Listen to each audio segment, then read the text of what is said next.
De volta com mais informações, voltamos a Brasília com Samantha Klein, porque a Câmara dos Deputados bloqueou o salário do deputado foragido Alexandre Ramagem. Samantha.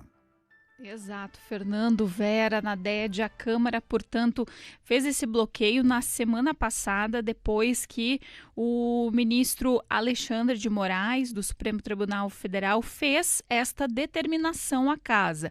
A Câmara cortou os vencimentos, portanto, logo depois de ter sido encerrada a fase de recursos e ordenou a execução imediata da pena de 16 anos de prisão imposta contra Alexandre Ramagem, justamente pela trama golpista.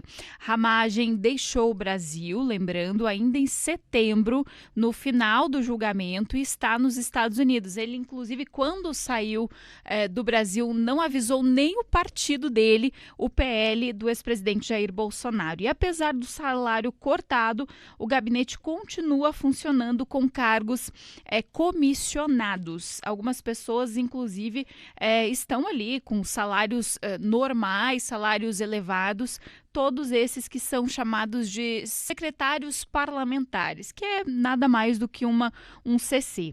O corte desses vencimentos, o salário de deputado está ali na ordem de R$ 46 mil, além de afetar Ramagem, também afeta Carla Zambelli e Eduardo Bolsonaro, também do mesmo partido, ainda que por motivos diferentes, também estão com salário cortado por estarem fora do Brasil, foragidos, e os dois tiveram ali a cota suspensa ainda lá em junho e julho, no caso de Zambelli e Eduardo Bolsonaro. Contudo, eles também seguem aí com seus gabinetes funcionando. Com vocês. Bom, tá certo, obrigado, Samantha Klein. Vera, isso é só um ponto que envolve esses 3 deputados, né? Cortar o salário. Exato, cortou-se o salário e a cota parlamentar, né? Aquela cota a que se tem direito para funcionamento dos gabinetes.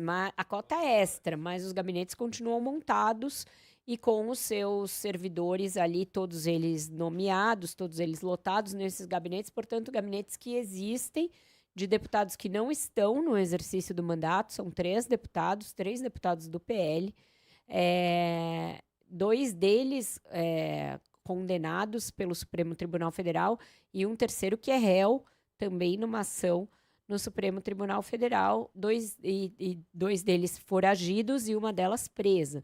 E até agora a Câmara não tem uma definição final sobre a perda do mandato desses 3 parlamentares. É muito lenta essa discussão. Ela não esconde que tem um viés corporativista, porque quando você tem pessoas nessa situação, qualquer corporação privada, qualquer empresa, seria mais rápida na análise da situação funcional de um funcionário seu que estivesse nesse limbo, né? Num limbo ali em que 2 são condenados já em última instância, com o trânsito final em julgado, e um terceiro é réu por coação, por uma tentativa de coação no curso de uma ação penal também no Supremo Tribunal Federal. Então, muito lenta a atuação da Câmara nesse sentido, pisando em 1000 ovos para não ferir nenhum tipo de vicissitude, nenhum tipo de questão com o partido. O Hugo Mota não quer se indispor com o PL, que tem a maior bancada na Câmara, então vai pisando em ovos em relação aos 3 e demorando demais para decidir. Quem deveria se mobilizar para que essa decisão fosse tomada rápido são os suplentes, os que têm a ganhar com a necessária definição sobre a cassação desses mandatos que já está. O do Eduardo Bolsonaro não tem decisão judicial nesse sentido, mas dos outros 2, sim. Já tem uma decisão do Supremo mandando a Câmara cassar esses mandatos. Então, os suplentes deveriam também entrar na pressão sobre a mesa diretora para que acelerasse esse rito e definisse logo essa situação. Lento define, a Câmara não se ajuda, né, Vera? A gente falou que os gastos com os 3 mandatos foram de quase R$500 milhão em um mês. É evidente o interesse da pressão pública de que se feche esse ralo de dinheiro.